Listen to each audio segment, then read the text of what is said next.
Let's take some calls. You ready?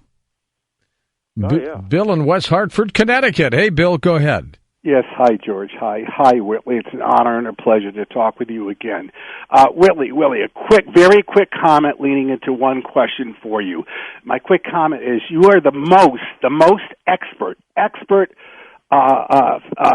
abductee that I've ever heard on any talk show, especially Coast to Coast AM. You know the subject of UFOs and especially alien abductions to a T.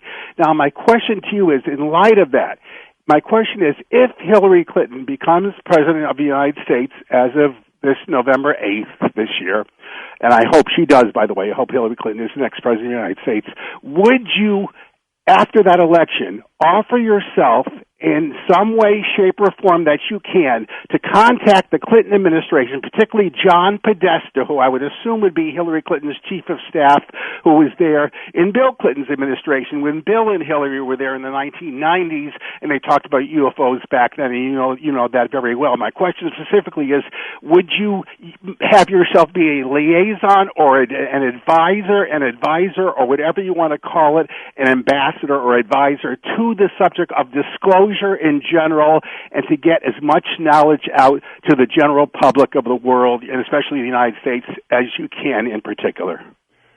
Well, I'm going to do my own thing, and I, for example, have never wanted to get involved in anything that was classified, because my job is not to keep secrets, but to tell my stories as best I can, and to offer my understanding. So I'm a little bit uneasy about getting involved in any way with the government. I don't see where they would need me. I could certainly give advice if it came to trying to study the abduction phenomenon. I in fact, in Supernatural and also in Solving the Communion Enigma, there are whole programs outlined that show how we could study the people involved. And I would say to anyone that we have to start with ourselves. Something has been deposited in the human species in the form of experience. And if we begin to look at that experience and what it did to the minds and bodies of the people who had it and to the culture around them, we'll begin to understand it in a new way. We don't look at that, though. I would cooperate with them in a public way, certainly, but I wouldn't go behind the scenes and get involved with things that I could not then tell the public. That I will never do. It's not where I belong. I belong out here. This is where I want to be.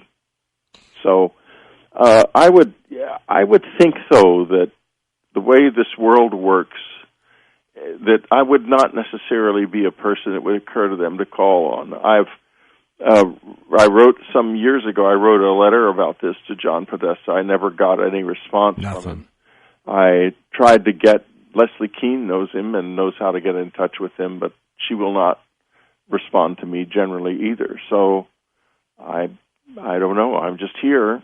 Do you think my thing, and that's what I'm going to keep doing. Whitley, do you think most standing presidents are in the dark on the UFO situation? Oh, yeah, absolutely.